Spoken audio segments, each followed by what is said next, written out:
இதோ எந்தன் தெய்வம் முன்னாலே நான் ஒரே ஒரு புன்னகையில் கண்டேனே.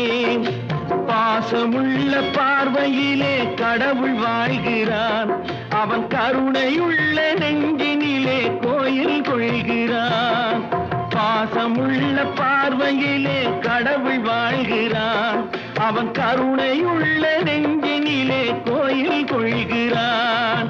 இதோ எந்தன் தெய்வம் முன்னாலே நான் ஒரே ஒரு புன்னகையில் கண்டேனே.